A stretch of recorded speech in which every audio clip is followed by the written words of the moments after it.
المغضوب عليهم ولا الضالين آمين.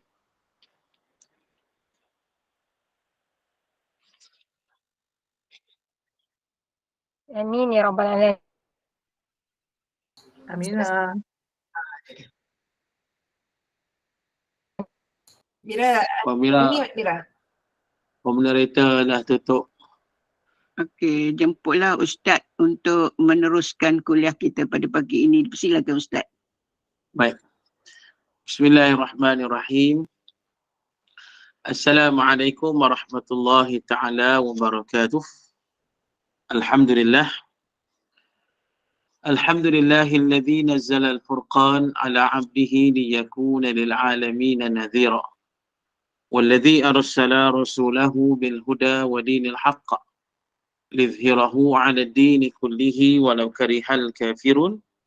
Asyhadu an la ilaha illallah wahdahu la syarikalah wa asyhadu anna Muhammadan 'abduhu wa rasuluh. Allahumma salli wa sallim wa barik ala sayyidil mursalin wa ala alihi wa sahbihi ajma'in. Subhanaka la ilma lana illa ma 'allamtana innaka antal alimul hakim. Wa la hawla wa la quwwata illa billahil aliyyil azim. Rabbi shrah li sadri wa yassir li amri wahlul 'uqdatam min lisani yafqahu qawli amma ba'd. Fa ya ibadallah ittaqullah usikum wa nafsi bitaqwallah faqad fazal muttaqun. Qala Allah Ta'ala fil kitabihil karim, a'udzu billahi minasyaitonir rajim. Al-haqqu min rabbik fala takunanna minal mumtarin. Shadaqallahul azim. Wa qala Rasulullah sallallahu alaihi wasallam, ballighu anni walau ayah. Yang berbahagia Puan Moderator, seterusnya Puan Rosniyati selaku Presiden Gemar Nur Iman dan seluruh para EJK-nya, dan seterusnya para muslimin dan muslimat yang mudah-mudahan dirahmati oleh Allah. Alhamdulillah, kita bersyukur pada Allah. InsyaAllah pada pagi ini kita sambung pengajian kita yang berdasarkan kitab tafsir Nurul Ihsan jilid yang ketiga. Dan kita masih lagi berada pada tafsir surah An-Nur. Hari ini kita sambung pada muka surat 128.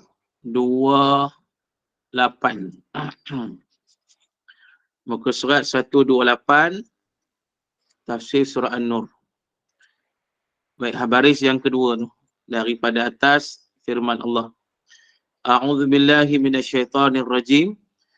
ولا يبدين زينتهن إلا لبعولتهن أو آبائهن أو آباء بعولتهن أو أبنائهن أو أبناء بعولتهن أو إخوانهن أو بني إخوانهن أو بني أخواتهن أو نسائهن أو ما ملكت أيمانهن أو التابعين غير أولي الإربة من الرجال أو الطفل الذين لم يظهروا على عورات النساء. Baik, maksud dia dan tiada menyata mereka itu perempuan akan perhiasan mereka itu. Baik, jadi para muslimin dan muslimat, ayat ni masuk tentang aurat tentang aurat, tentang kewajipan orang perempuan menutup aurat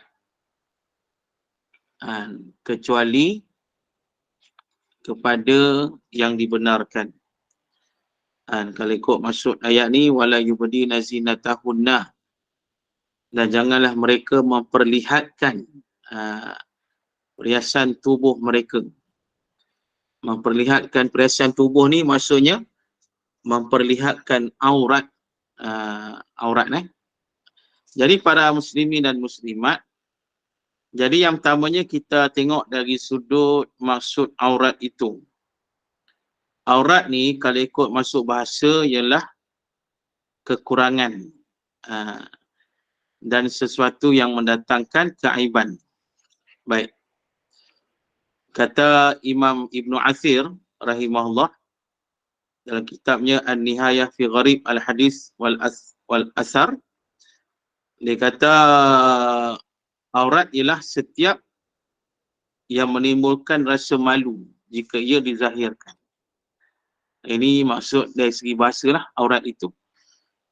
Dan ada pun kalau ikut istilah syarak, aurat ni iaitu setiap yang diharamkan oleh Allah untuk didedahkan di hadapan orang-orang yang tidak halal melihatnya. Itulah aurat yang dimasukkan aurat itu. Baik. Jadi orang perempuan ni dia ibaratkan aurat bukan kerana dia buruk atau aib, tapi kerana perempuan ni dia makhluk yang indah. Makhluk yang indah, makhluk yang baik, makhluk yang cantik. Jadi sebab itu orang perempuan ni kena menutup aurat. Dalam satu hadis Nabi SAW, Nabi menjelaskan pada kita, al-mar'atu auratun fa idza kharajat istashrafaha asy-syaitan. Perempuan itu ialah aurat. Jika ia keluar dari rumah, maka syaitan akan menghiasinya. Hadis riwayat Imam At-Tirmizi. Jelas Nabi kata orang perempuan itu ialah aurat. Sebab disebut tadi orang perempuan ni makhluk yang indah, yang cantik. Jadi kata Nabi SAW, bila dia keluar, orang perempuan ni keluar, maka syaitan akan menghiasinya.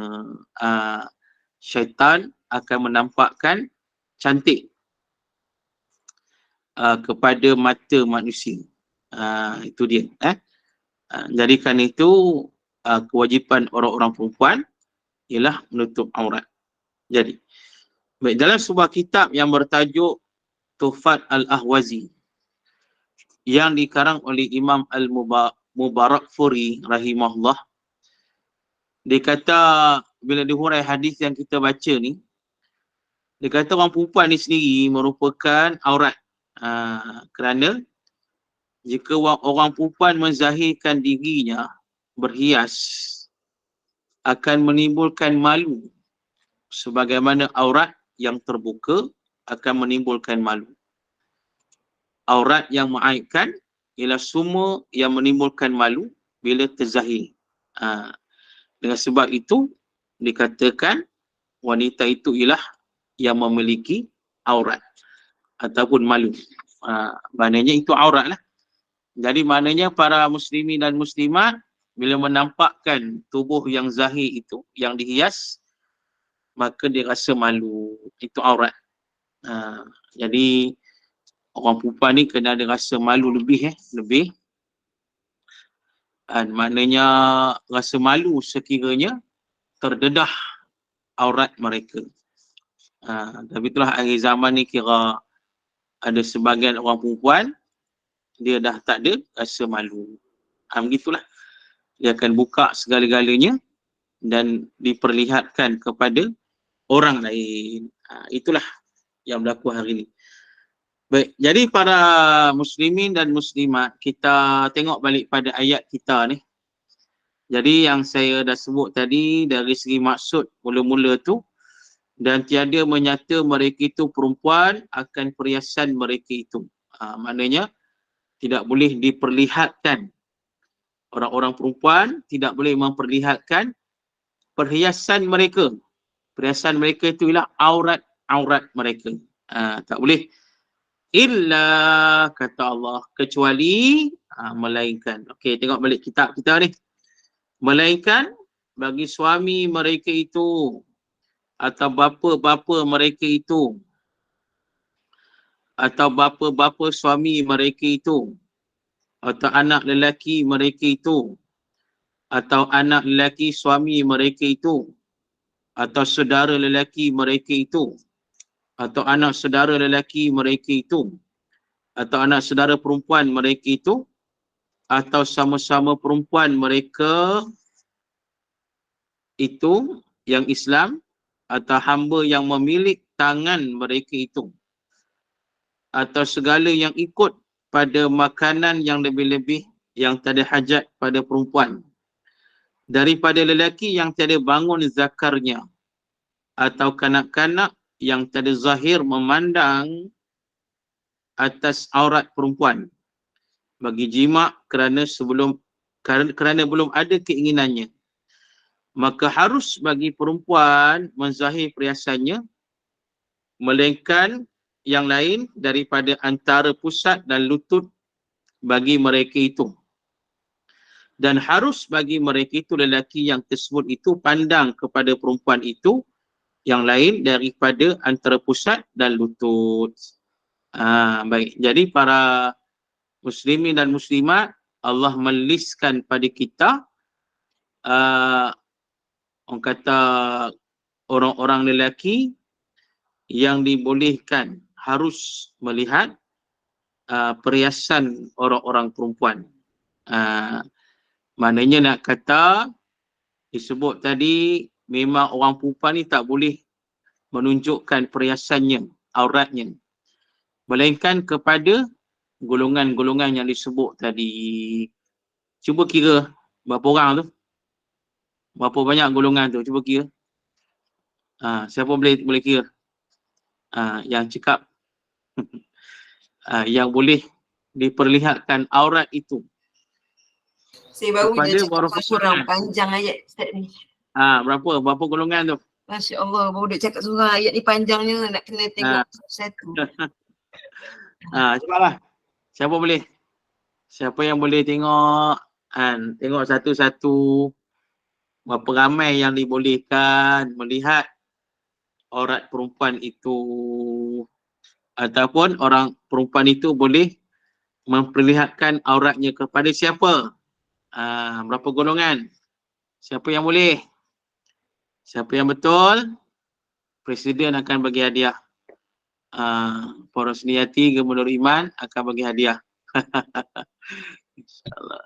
Ustaz saya bagi hadiah. Sila. Berapa?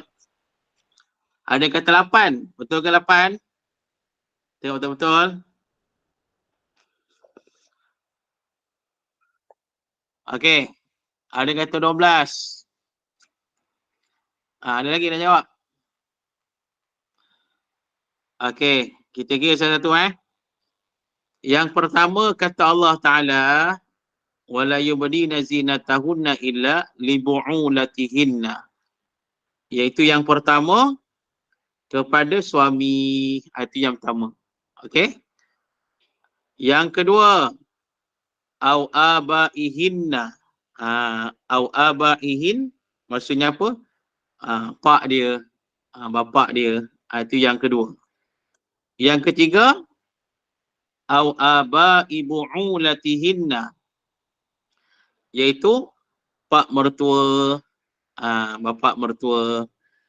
Kemudian yang keempat, au abnaihinna, iaitu anak lelaki. Kira saya pun takut terlepas pula. Yang kelima, au abnai bu'ulatihinna, anak lelaki suami, maknanya anak tiri. Yang kelima. Yang keenam, au ikhwanihinna. Au ikhwanihin ni apa dia? Maknanya adik-beradik lah. Adik-beradik laki-laki, adik laki ke, abang ke, dan sebagainya. Okey. Yang ketujuh, au bani ikhwanihinna. Yang ketujuh, anak laki-laki. Anak saudara lah, anak saudara. Anak saudara. Yang ke-8, au bani akhwatihinna. Baik.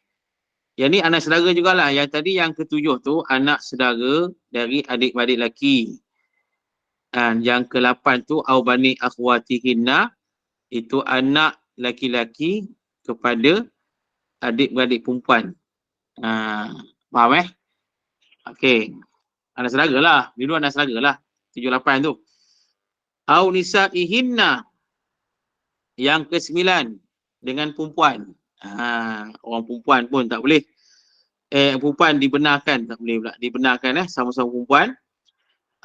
Yang ke-10 au ma malakat aimanuhunna. Yang ni kalau dululah, iaitu apa? Hamba-hamba. Hamba yang dimiliki. Hamba yang dimiliki. Yang ke-8 yang ke-10 Yang ke-11 awit tabi'ina ghairi ulil irbah minar rijal. Iaitu yang ke apa ni, ke-10 11 11 ke 10 ni? 11 kan? 11 Yang ke-11 ni iaitu inilah apa orang kata, orang kata orang tua lah, orang apa, macam mana cakap Sekejap, tengok dia terjemah di sini. Dia kata sini iaitu hamba yang memiliki tangan mereka itu atau segala yang ikut pada makanan yang lebih-lebih yang tak ada hajat perempuan. Maknanya laki-laki yang tak ada hajat, tak ada hajat pada perempuan maksudnya orang kata disebut sini, pertama saya baca dia kata sini, dia kata laki-laki yang tiada bangun zakarnya. Mana laki-laki yang dah tak ada keinginan lah. Laki-laki yang tak ada keinginan ataupun orang gaji lah, orang gaji ke yang tak ada keinginan kan. Yang tak ada keinginan, yang dah mati pucuk. Tamari tersebut. Itu yang ke-11. Dan yang ke-12 iaitu awitiflil ladhi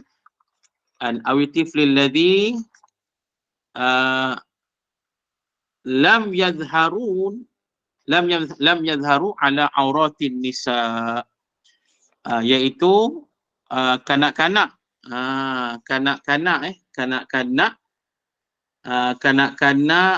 yang masih tak reti lah tentang aurat perempuan ni. Gitulah. Jadi maknanya ada berapa golongan? Ada 12. 12 golongan. 12 golongan. Okey. Jadi para muslimin dan muslimah, kita tengok balik yang pertama iaitu kepada suami. Ini suami ni jelaslah, suami ni tidak ada batasan lah. Batasan aurat ni. Yang lain tu ada batasan yang lain tu. Tapi dalam bab suami tidak ada batasan, boleh diperlihatkan seluruh auratnya kepada suaminya itu. Baik. Jadi kalau kita lihat daripada Sayyidatina Aisyah radhiyallahu anha, dia kata kuntu aghtasilu ana wa Rasulullah sallallahu alaihi wasallam min ina'in baini wa bainahu wahidin fayubadiruni hatta aqula da'ni da'ni qalat wa huma junubani. Baik, hadis sahih riwayat Imam Muslim. Kata Sayyidatina Aisyah radhiyallahu anha, dikata aku mandi bersama dengan Rasulullah sallallahu alaihi wasallam dari satu bekas air lah, min ina'in. Min ina ini nak panggil apa? Bekas air lah. Ina ini macam berjana berjana gitulah lebih kurang. Mana satu bekas air mandi dengan Nabi sallallahu alaihi wasallam. Jadi bekas tu di antara aku dengan Nabi sallallahu alaihi wasallam. Tu maknanya tengah tu, bekas tu kat tengah. Jadi Rasulullah di mungkin belah kanan, berdepan dengan Aisyah radhiyallahu anha. Jadi kata Aisyah, kami bergurau-gurau lah dengan air itu. Kami berebut-rebut ambil air. Kata Aisyah radhiyallahu anha. Jadi apa kata Aisyah radhiyallahu anha, dia kata apa Rasulullah sallallahu alaihi wasallam kira mandi itu mandi tu kira Nabi lebih cepat lah mandi tu. Bila mandi lebih cepat, Rasulullah mandi lebih cepat. Jadi kata Aisyah, hatta aqula da'li. Kata Aisyah kata apa?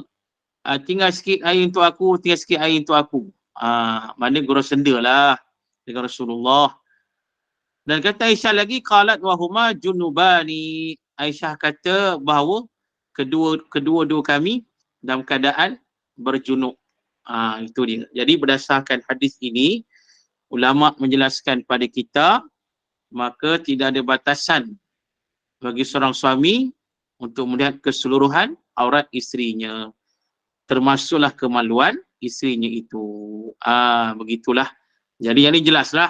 Ini tak ada masalah. Ini pun kita faham. Okey. Kemudian yang kedua ni pula, para muslimin dan muslimat. Yang kedua ni, kalau kita perhatikan, lebih kepada kaum kerabat. Kaum kerabat ni, kata kaum kerabat ni. Kaum kerabat ni iaitu yang terdekat lah. Yang terdekat dengan kita. Kaum kerabat. Okey. Jadi pada kaum kerabat ini lebih kurang ada 7 golongan. 7 golongan iaitu yang pertama, abaihinna, bapaknya, au abai bu'ulatihinna, pak mertua dia, au abnaihinna, anak laki-laki dia, au abnai bu'ulatihinna, anak tiri dia, au ikhwanihinna, adik-beradik dia, au bani ikhwanihina, anak saudara, au bani akhwatin, anak saudara. Itulah. Ada 7 Ada 7 kaum kerabat yang boleh diperlihatkan auratnya. Baik. Jadi dijelaskan berdasarkan ayat ni, maknanya orang perempuan ni, kira mahram lah, depan mahram ni, tidak wajib menutup badannya kecuali antara pusat dan lutut sahaja. Ini kebanyakan pandangan ulama kebanyakan pandangan ulama, termasuklah mazhab kita, mazhab Imam Asy-Syafi'i rahimahullah, dan termasuk mazhab yang lain, antaranya Imam Hanafi. Ini dia. Bahkan kata almarhum Dr. Yusuf Qaradawi rahimahullah, dia kata bahagian badan perempuan yang harus dilihat oleh mahram hanyalah tempat-tempat beradanya perhiasan batin dalaman yang ditutuplah sepatutnya, seperti telinga, leher, rambut, dada, lengan dan betis. Itu. Ini perhiasan perhiasan yang dibenarkan untuk dilihat oleh mahram yang disebut tadi, 7 tadi itulah. Itu dia. Baik. Dia kata lagi, adapun selain daripada yang disebut tadi, selain daripada telinga, leher, rambut, dada, lengan dan betis, selain daripada itu, seperti peha, perut, kemaluan dan punggung, maka tak boleh didedahkan. Tak boleh ditunjukkan kepada mahram yang tadi, bahkan termasuk tadi ditunjukkan pada sesama perempuan pun tak boleh. Tu dia. Maknanya kita ulang balik, ada pun peha, perut, kemaluan dan punggung tak boleh ditunjukkan kepada mahram yang 7 tadi, dan termasuk tak boleh ditunjukkan pada sama-sama perempuan. Okey. Jadi ada pun pada mazhab lain pula, macam mazhab Maliki, mazhab Hambali dan sebagainya, mereka kata hanya bahagian muka, kepala, leher dan tengkuk, 2 tangan dan 2 kaki saja yang boleh didedahkan di hadapan mahram. Ini mazhab lain lah. Mazhab Maliki dan mazhab Hambali. Kita yang mazhab tadi boleh kecuali yang disebut tadilah, peha, perut, kemaluan dan punggung. Tu dia. Baik. Jadi itulah katalah para muslimin dan muslimat yang dirahmati oleh Allah. Baik, jadi disebut tadi bapa saudara, ulama bapa kandung, bapa kita. Ulama kata di antara yang dimasukkan bapa kandung itu termasuk tok kita. atuk kita. Baik, atuk kita. Dan termasuk ulama kata bapa saudara kita. Tu tadi kita sebut anak saudara boleh. Jadi kalau kita pun sebagai anak saudara pada bapa saudara kita, maka dikira mahram yang terdekat juga. Tu dia baik. Assalamualaikum. Salam. Bapa saudara tu sebelah suami pun termasuk ke? Dua. Sebelah suami. Bapa saudara sebelah sebelah suami. Baik, kalau bapa saudara sebelah suami ni kena elaklah benda tu. Maknanya betul-betul bapa saudara kita lah, bapa saudara kita. Faham tak? Bapa saudara kita ataupun pakcik kita. Betul-betul pakcik kita. Bukan di belah suami kita. Begitulah. Okey. Okey, terima kasih Ustaz. Jadi kemudiannya termasuk anak laki-laki, jelaslah. Dan termasuk anak tiri.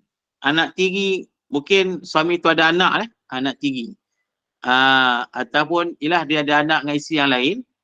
Walaupun isteri itu masih hidup, mana isteri yang lain tu masih hidup, tapi dikira anak tiri kita lah tu. Jadi maka termasuk Ustaz, minta maaf, cucu tiri Ustaz. Cucu tiri. Cucu tiri ni kira, yalah cucu tiri ni kata sebaiknya kita jagalah. Cucu tiri ni kita jaga juga. Sebab apa? Sebab orang kata pada yang tu dah agak jauh sebenarnya. Cucu tiri tu dah agak jauh. Jadi kita kena sebaiknya kita jauhkan. Cuma kalau dia termasuk dalam kategori kanak-kanak, kanak-kanak orang kata yang tidak mengenal lagi akan orang perempuan, maka bolehlah, tak jadi masalah. Cumanya bila dia dah besar tu kira sebaiknya kita jagalah aurat kita juga. Tu dia. Sebab cucu tiri ni dia kira dah agak jauh daripada hubungan kita lah. Begitu. Okey. Dan kemudiannya begitulah juga para muslimin dan muslimat, iaitu adik-beradik kita. Laki-laki lah, adik laki-laki ataupun abang. Dan termasuk anak saudara. Boleh. Cumanya nak kata para muslimin dan muslimat yang dirahmati oleh Allah Ta'ala, semua ni kata ulama, iaitu dia akan berubah hukumnya kalau sekiranya menimbulkan syahwat. Tu dia. Malah tahu kan? Jadi ada syahwat pula. Tu yang bahaya tu. Jadi maknanya ulama dah kata, kalau dia melihat aurat perempuan itu dan kadang ada keinginan syahwat, maka ulama kata tak ada khilaf di situ, maka hukumnya haram. Walaupun dengan adik-beradik sendiri. Contoh. Walaupun dengan pak mertua, contoh. Walaupun dengan pakcik, contoh, dan sebagainya. Dan mungkinlah mereka melihat dengan syahwat. Itu bahaya tu. Bila ada syahwat saja di situ, maka kita wajib menutup aurat kita. Itu dia. Jadi biasanya kebanyakannya para muslimin dan muslimat, adik-beradik ni tak adalah kan. Tak ada. Ada berlaku tapi tak banyak. Tapi kebanyakannya tak begitu.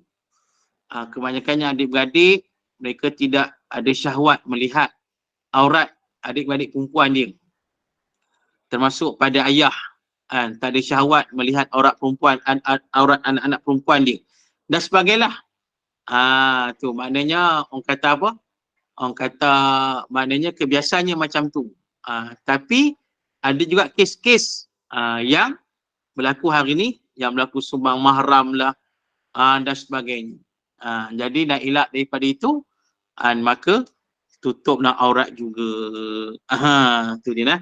Para muslimin dan muslimat yang dirahmati oleh Allah Ta'ala. Tu dia. Baik.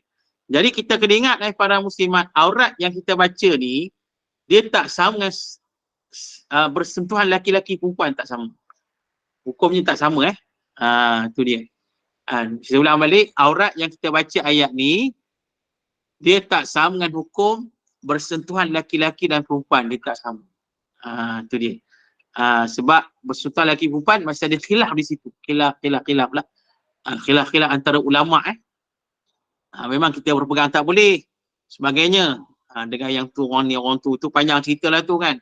Itu pun kita kena tengok apa, ada orang buat apa, graf kan, tengok dengan siapa boleh bagi salam, dengan siapa tak boleh salam kan. Itu kita check balik lah. Tapi nak kata bab itu khilaf antara ulama-ulama Islam.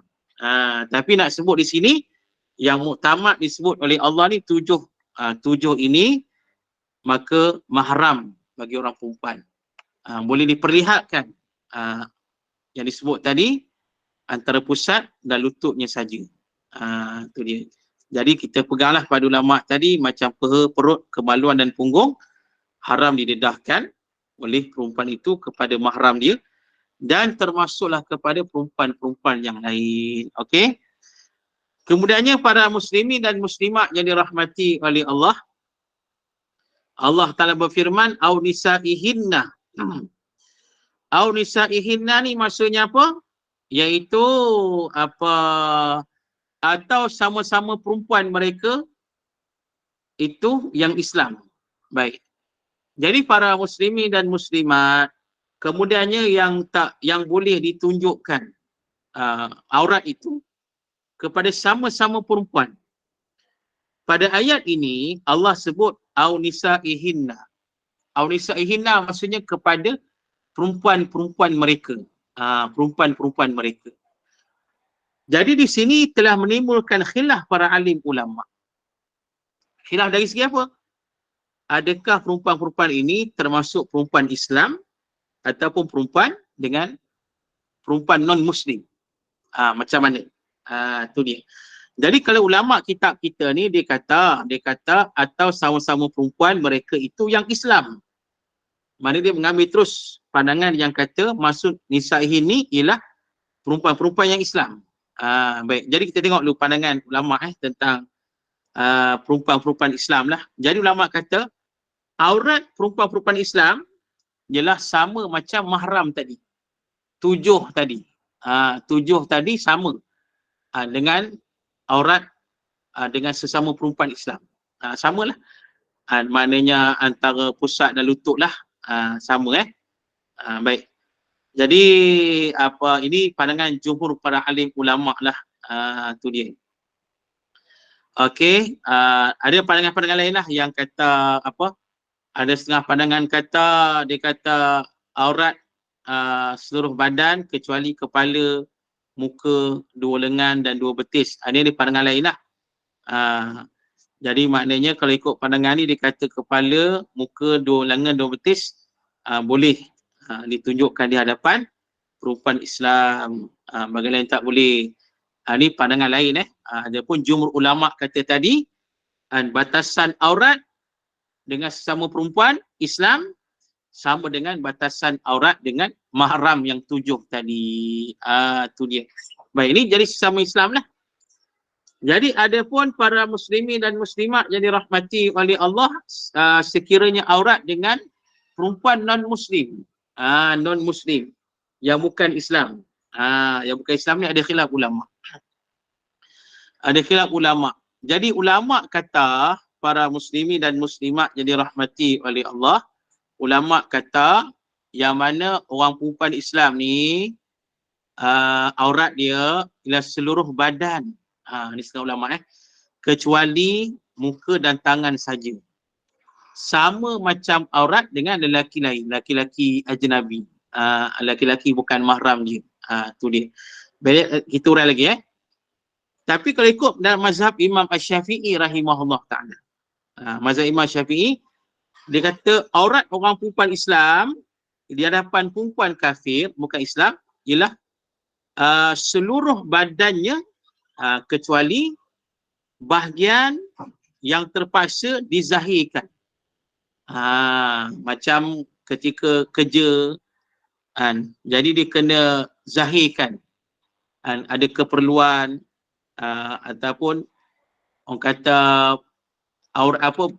tubuh itu menjadi kebiasaan untuk dizahirkan. Ini dalam mazhab Imam Asy-Syafi'i rahimahullahu ta'ala. Jadi maknanya para muslimin dan muslimat jadi rahmati oleh Allah Ta'ala. Sedang ceritalah ulama simpulkan, ulama kata, jadi orang perempuan Islam ni, dia boleh menunjukkan aurat di hadapan perempuan bukan Islam. Boleh, kata ulama, boleh ditunjuk aurat macam ditunjuk kepada perempuan Islam yang lain, boleh, kecuali kata ulama sekiranya dibimbangi berlakunya keburukan. Contohnya orang perempuan kafir itu jahat. Contoh jahat macam mana? Bila dia tengok aurat kita, dia pun cerita pada orang lelaki lain. Contoh gitulah. Tu. Baik, dalam satu hadis Nabi SAW, Nabi menjelaskan pada kita, la tubashirul mar'atul mar'ah fatan'ataha li zawjiha ka'annahu yanzuru ilaiha. Janganlah seorang perempuan itu menggauli perempuan yang lain, kemudian dia menceritakan sifat-sifat perempuan itu kepada suaminya, seolah-olah dia suaminya melihat perempuan itu. Hadis Sahih Bukhari. Jangan, kata Nabi. Maknanya kalau ada unsur jahat macam tu, jangan dedah lah. Mungkin nak kata yang perempuan kafir ni jahat, contoh. Kita pun tahu dia jahat. Jadi apa orang kata, kita tutup aurat depan dia. Tu dia, tutup aurat. Sebab takut-takut dia tangkap gambar kita, dia share dengan suami dia ke, dia share dengan kawan-kawan lelaki dia ke, dia share dengan adik-adik lelaki dia ke, sebagailah. Jadi yang ni kita berhati-hatilah.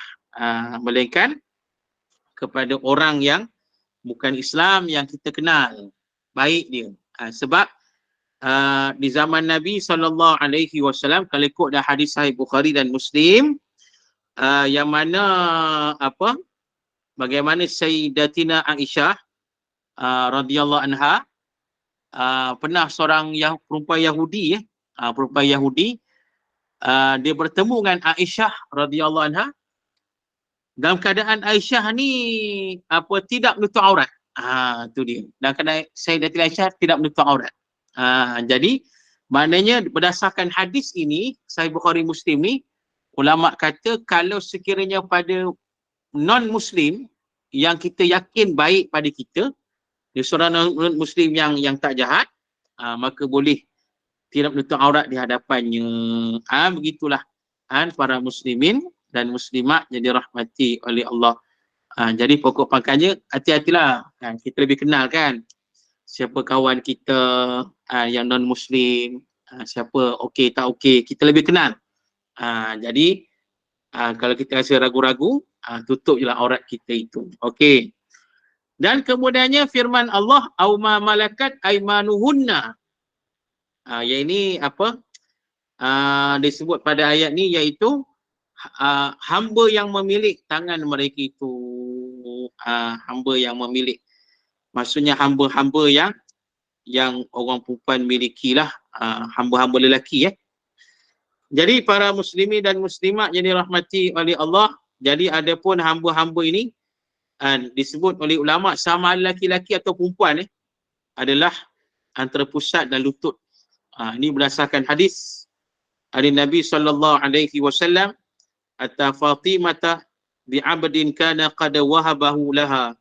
Qala wa ala Fatimah radhiyallahu anha saubun idza qanna'at bihi ra'saha lam yablugh rijlaiha wa idza ghattat bihi rijlaiha lam yablugh ra'saha. Falamma ra'an Nabi sallallahu alaihi wasallam ma talqa qala innahu laisa 'alaika ba'sun innama wa abuki wa ghulamuki. Bahawa Nabi SAW mendatangi Fatimah Zahra bersama seorang hamba lelaki yang Nabi hadiahkan kepada Fatimah Zahra radhiyallahu anha. Ketika itu Fatimah Zahra mengenakan pakaian pendek yang bila ia tutupkan kepalanya, pakaian itu tidak mencapai kedua kakinya. Dan jika ia tutupkan kedua kakinya, maka tidak menutupi kepalanya. Bila Nabi tengok macam tu, Nabi pun katalah pada Fatimah Zahra radhiyallahu anha, tak mengapa bagi kamu untuk menampakkan kepala dan kedua kaki. Kerana yang ada di hadapanmu hanyalah ayah dan budakmu. Itulah, ini hamba lah. Mana hamba yang tak ada nafsu lah kan. Sama ada dah tua sangat atau masih kanak-kanak hamba kalau nafsu tak boleh juga. Baik, jadi ini hamba ni, cerita hamba ni tak ada dah. Okey. Dan kemudiannya para muslimin dan muslimat, iaitulah awit tabi'ina ghaira ulil irbati minar rijal. Ada ulama kata di sini, Ibnu Katsir kata di sini maknanya para pelayan ataupun bantu rumah. Ni pendapat Ibnu Katsir yang dia merupakan golongan yang rendah martabat dan akalnya terdapat kelemahan. Itu dia. Ataupun orang tua lah. Boleh juga ditafsirkan sebagai orang tua pun boleh. Sama ada akalnya bermasalah. Mungkin dia OKU ke apa. Ataupun yalah macam dia seorang orang kata apa. Yalah akal tak sihat. Ataupun gila ke. Ada masalah mental kan. Ataupun yalah ataupun disebut tadi lah. Macam disebut oleh apa? Dulu yang tidak mempunyai syahwat. Ya. Maknanya kalau ikut dalam kitab ni dia kata yalah yang lelaki yang tiada bangun mazhab tersebut bangun yang tiada bangun zakarnya. Tak ada syahwat lah, mana tak ada syahwat dah. Dia tak ada syahwat dan sebagainya. Begitulah. Jadi maknanya para muslimin dan muslimat dia boleh menampakkan auratnya seperti di hadapan mahramnya. Tu dia. Cumanya kalau kita rasa takut, mungkin dia ni buat-buat kot. Contohlah buat-buat kan. Dia ni buat-buat kot, buat-buat macam bengong kan. Tu dia. Dia buat-buat macam dah tua sangat kan. Contohlah kan. Kita rasa takut macam tu. Jadi nak elak daripada timbul fitnah sebagainya, kita orang perempuan ini tak payahlah buka aurat di hadapan mereka. Lagi senanglah jaga aurat terus, senang cerita. Baik. Dan kemudiannya at-tiflil ladzina lam yazharu ala auratin nisa. Ini kanak-kanak lelaki yang masih tak reti tentang aurat perempuan. Jadi ulama kata kebiasaannya kanak-kanak lelaki ni sampai berumur 12 tahun. Kebiasaannya begitulah. Muslimi dan muslimat. Dan kadang-kadang tu ada juga yang belum balik. Betul, yang belum balik. Biasanya sampai 12 tahun. Ada sampai 13 mungkin. Itu dia jadi pada kanak lelaki yang sekitar umur itu tidak menjadi masalah. Itu dia. Tapi zaman sekarang ni tak boleh dah umur sampai 12 tahun Ustaz. Orang dah pandai. Tu. Jadi zaman sekarang ni itulah. Zaman sekarang ni macam tu yang kita bimbang. Zaman sekarang ni kita bimbangi macam tu. Maknanya apa? Maknanya oleh kerana orang kata dah tengok macam-macam kan. Mereka dah didedahkan macam-macam. Kadang-kadang itu orang kata mereka suka melihat dah mengenal aurat perempuan. Tu bahayalah. Jadi maknanya kena hati-hati jugalah, tengok jugalah. Tapi tak semua tak semua kanak-kanak. Ada masih banyak lagi kanak-kanak yang tak mengenal sebenarnya. Tapi ada sebahagian segelintir lah kanak-kanak sudah mengenal, sekitar umur 11 tahun, 12 tahun dah mengenal. Ini kata orang kata apa? Ya. Tuan tanya Ustaz ya, minta maaf silakan. mencelah. Kalau mate kita dalam rumah tu dengan suami kita, dengan abang kita, mate kita tu macam mana tu Ustaz ya? Minta tolong Ustaz pencerahan. Niat. Terima kasih. Niat. Ya, Apa tanya? dengan saya Hasna, saya minta tolong pencerahan pada Ustaz. Kalau mate kita dalam rumah tu 24 jam dengan abang kita, dengan suami kita. Mate. Macam mana tu Ustaz? Itu bukan ke dikira orang tak baik nak cakap hamba kan Ustaz kan? Tapi macam mana kata Ustaz ya? Terima kasih Ustaz. Dia adalah mate ni orang kata dia sebenarnya dalam situasi macam ni agak susah juga kan. Dia kalau mate tu laki-laki dengan orang perempuan lain cerita kan. Tapi kalau mate tu itu perempuan yang memang duduk di rumah kita, yang ada suami kita dan abang kita dan sebagainya, benda itu agak payah lah. Jadi maknanya nak kata sebaik mungkin mate itu tetap kena tutup aurat dia. Tutup aurat dia macam mana sekalipun. Tutup aurat ni dia. Jadi maknanya untuk keselamatan, untuk mengelak daripada fitnah dan sebagainya, jadi sebaik mungkin dia tutuplah aurat dia. Begitu dia dapat suami, abang dan sebagainya lah. Begitu. Ya, terima kasih, Ustaz. Jadi dia kena inform lah benda tu, kena beritahu lah ke dia. Tu dia. Kena Ya, beritahu. betul, Ustaz. Okey, terima kasih Ustaz ya. Assalamualaikum. Salah. Ada yang salah? Ustaz, apa yang ada satu lagi rujukan kat sini kan tentang yang pasal mate ni, hamba sahaya yang dimaksudkan. Masa zaman pengakuan hamba dulu tu Ustaz. Yang tu yang dimaksudkan dalam ayat ni kan. Zaman apa? Yang apa zaman perhambaan tu. Zaman yang ada perhambaan hamba sahaya tu. Ya, zaman Sekarang dah tak ada Ustaz kan. Zaman itu tak ada, cuma yang ayat yang kita baca tadi, at-tabi'ina ghaira ulil irbati minar rijal itu disebut oleh tafsir Ibn Katsir, dia kata dia sama dengan pelayan, pembantu rumah, orang gaji lah. Cumanya orang gaji macam mana? Orang gaji yang lemah akalnya. Begitu. Maksudnya dhaif fil aqal, fi aqalaha, maknanya lemah dari segi akalnya, iaitu macam disebut tadi lah, macam dia mungkin ada penyakit masalah pada mental kan, ataupun dah tua, sebagailah. Itu dia. Dari segi hamba tu tak adalah, tapi dari segi yang tu pelayan dan sebagainya. Okey. Ustaz, ada Ada lagi. Ustaz Ya. Ada lagi Ustaz yang saya baca ni, menurut Ikrimah ni macam orang lelaki yang tak yang tak ada nafsu syahwat ni, dia kira dimasukkan macam lelaki lembut. Pondan contoh, maaf sebut. Yang dia macam tak ada nafsu dekat perempuan. Itu macam mana? Betul. Dia pelayan lelaki yang tidak punya keinginan. Yang macam Ustaz kata tadi lah, mati pucuk tu. Betul Ustaz? Baik, dia sebenarnya para muslim-muslimat, mati pucuk dengan lelaki lembut lain, tak sama. Dia tak sama. Mati pucuk ni memang dia dah penyakit macam tu. Maksudnya bila mati pucuk tu memang dia terus tak ada nafsu syahwat lah. Begitu. Tapi kalau lelaki lembut, dia kok mana sekalipun dia boleh kembali pada fitrah dia sebagai lelaki-lelaki, dan dia akan boleh jadi sebagai lelaki-lelaki betul lah, mana ada syahwat pada perempuan juga akhir dia. Dalam kategori yang Mira tanya ni, saya pun nak tanya juga Ustaz. Pelayan lelaki yang tidak punya keinginan, ni termasuk yang mana? Sebenarnya kalau lelaki-lelaki tak ada keinginan ni yang bermasalah, yang berpenyakit. Mungkin penyakit dia memang dia tak ada nafsu, maknanya betul-betul dia mati pucuk daripada awal. Begitu kan? Begitu.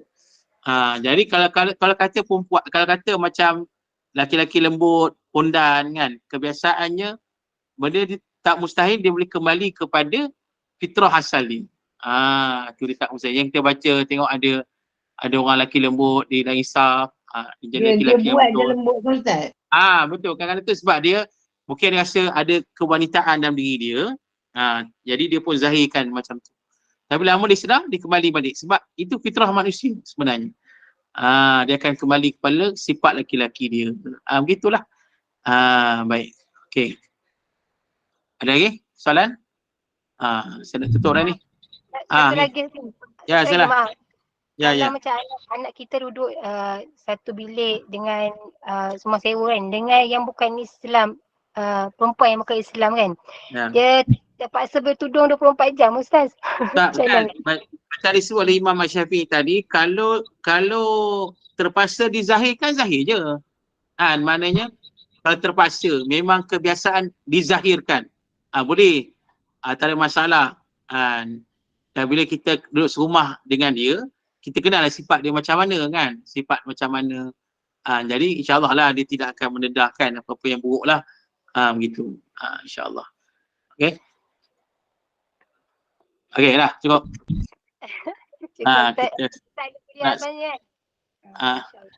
Kita nak sambung ke depan lah, insyaAllah. Jadi saya akan masuk ke kuliah yang seterusnya.